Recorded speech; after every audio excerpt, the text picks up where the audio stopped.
with the sampling topic. We'll be seeing the different techniques of sample selection. So in the last session we finished what is statistical and non-statistical sampling. Now here we'll be going to see what are the different sample selection techniques in audit sampling. So there are basically four techniques, and one is random sampling, one is a systematic sampling, one is monetary unit sampling, and haphazard sampling. Broader classification, there are four sampling methods or sampling techniques: the random, monetary unit, haphazard, and systematic. So we'll see each and every sampling technique in detail. So the first is about random sampling. So what is a random sampling? So for random sampling, as a name indicates, here the sample, whatever is a sample the auditor is selecting, it is based on some random number generator. I use some random number generator to select the samples. So here the samples are selected based on some random number generated.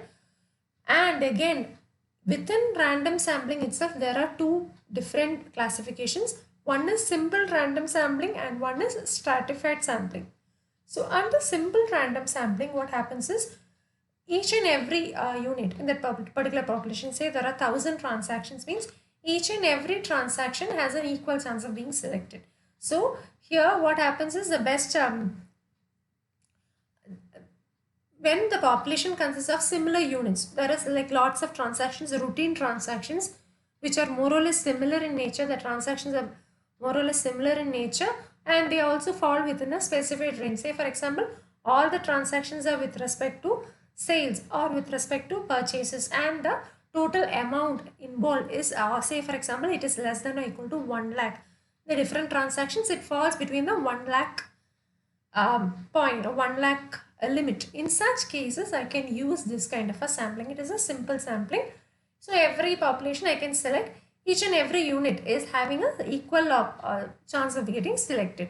So basically in random sampling, the selection criteria is based on a random number generator. There are two classifications to random sampling. One is simple random sampling and one is stratified sampling.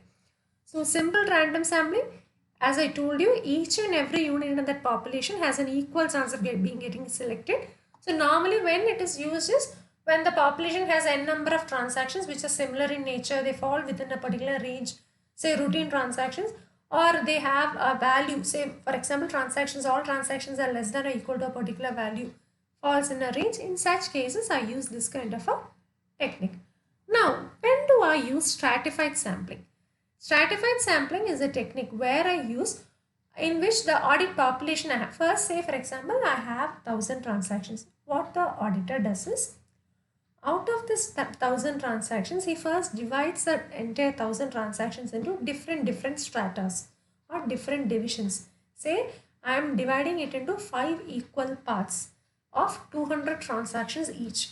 So each strata or each division now contains 200 transactions. Now what happens is, from each strata or from each of these 200 transactions obtained, I apply a random selection technique. I use a random generator technique to number generator technique to obtain the sample. So now here, for example, the entire population I have n number of 1,000 transactions. Out of this 1,000 transactions, I am dividing based on some criteria. Say for example, those transactions less than 1 lakh value, I am putting in one particular cluster or one particular division. From 1 lakh to 10 lakh, I am putting in another particular division, and about 10 lakh value transactions, I am having a separate division. Now I have 3 divisions totally based on the value of the transactions.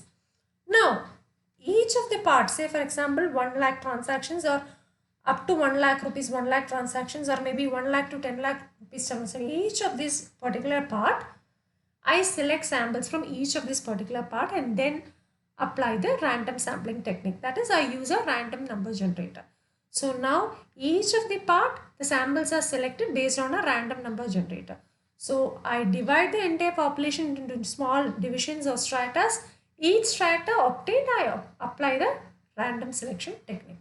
So this is another sub classification to random selection. In normally random selection, simple random selection, each and every population has got an equal chance of getting selected. and it is more used when the transactions are similar in nature. They fall within a particular range. Whereas in stratified, the entire population I divide into few buckets or divisions or stratas, and on each strata I apply the random selection technique. So this is the two parts of the first selection technique, that is called as a random sampling technique. Now coming to the second sampling technique, that is a systematic sampling. Again in systematic sampling also we have two subparts. One is block selection and one is cluster selection. So as compared to your random sampling, where I choose the samples, each and every sample has an equal chance of getting selected from the population. So in as compared to that, here I select the sample based on very clear predefined rules. So I have some rules. Based on these rules I select the sample. Say for example, the number of sampling units. Say I have the sampling units. I am dividing the sampling units by the sample size to get the sampling interval. Sample size, sampling interval, I'll tell you in detail. Say for example, I have 100 transactions. I have 100 transactions with me. Now, the preferred sample size, or the auditor is preferring a sample size of say 10. Out of 100 transactions, he is planning to verify or check 10 transactions. From this 10 transactions, how he is going to select the 10 transactions is, he is dividing the 100, that is a sampling units, total sampling unit by the sample size desired, that is a 10 transactions. Again, he will get a sampling interval as 10. Here sampling interval means the auditor's 10 sample size or the 10 transactions which come under the sample size of 10 will be the 10th, 20th, 30th transactions and so on. That means the interval is 10. So every 10th transaction the auditor will be taking for verification purpose. So here there is a specific rule. Instead of taking the first transactions or picking it randomly, there is a rule which the auditor is following to pick up the transactions for verification. So the audit procedure will be applied respectively on the transactions chosen. Transactions will be chosen on the basis of a particular rule applied by the auditor.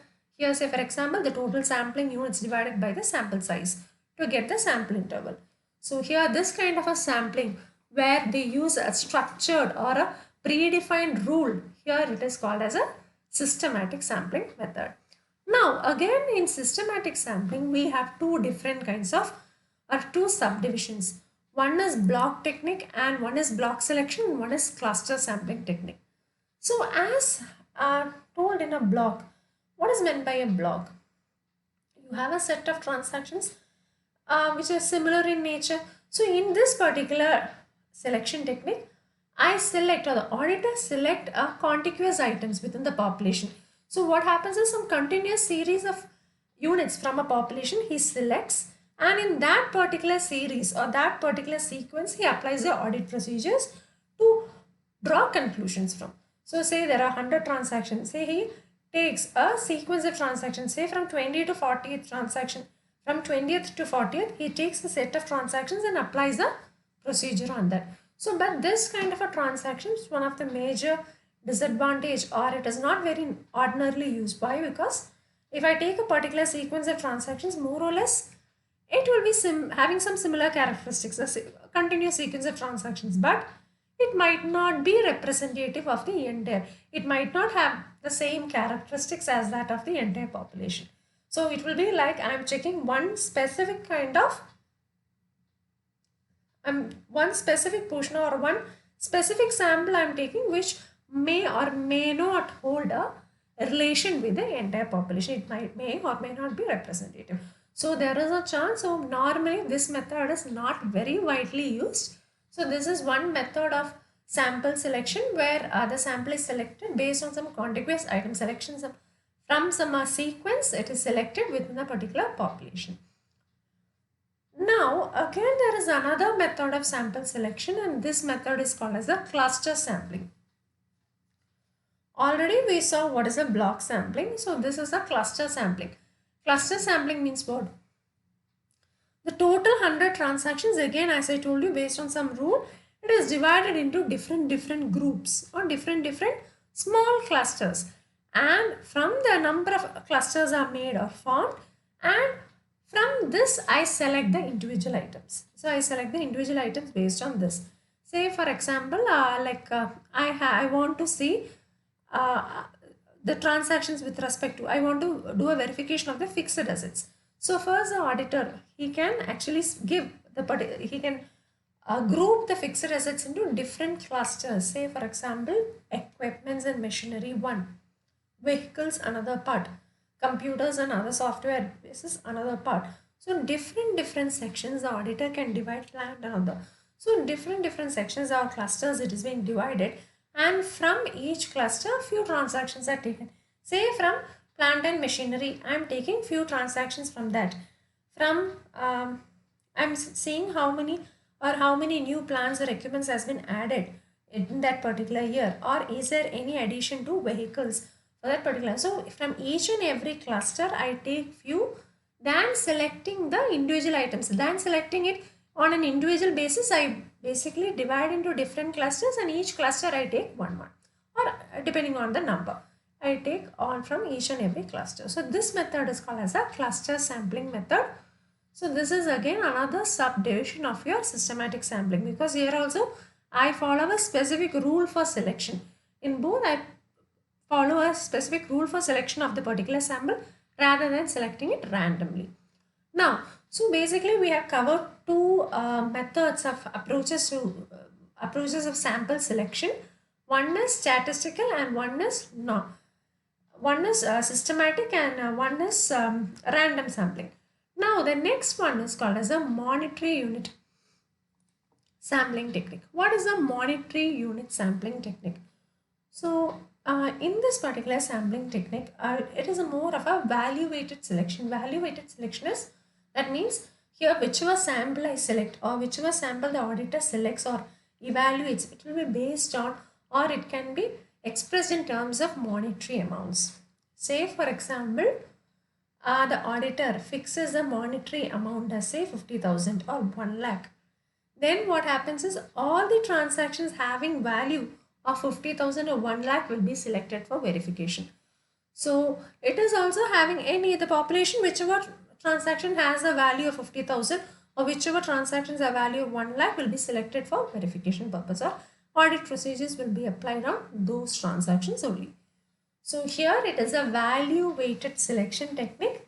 Sample size and the evaluation is carried out based on the monetary amounts, and auditor can fix a particular monetary amount and he can use that particular monetary amount to pick the transactions and apply audit procedures on the same.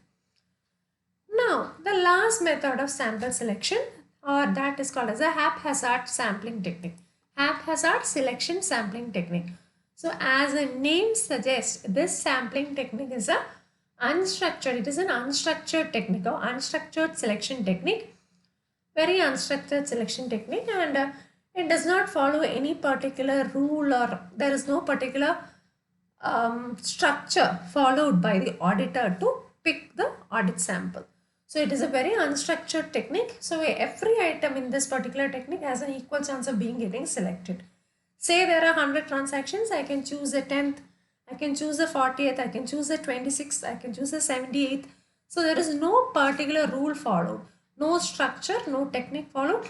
Randomly I am selecting few transactions. So what happens is each and every transaction that is present there has an equal chance it can be selected. Say for example, selecting 10th, 45th, 76th transaction and so on. So this is called as a haphazard. But one point I want to stress upon is this haphazard, though there is a random method of selection, sometimes people might get confused in exams while writing what is a random sampling and what is a haphazard sampling. Haphazard sampling is actually an unstructured technique where the auditor is selecting it without following any particular rule randomly. But in random sampling, it is not just randomly, he is using a random number generator to select the samples, and there are two subdivisions also we have seen, simple random and stratified random sampling. So don't get confused between random sampling and haphazard, as both mean kind of similar, both are like kind of similar in meaning, but this haphazard is different from the random sampling.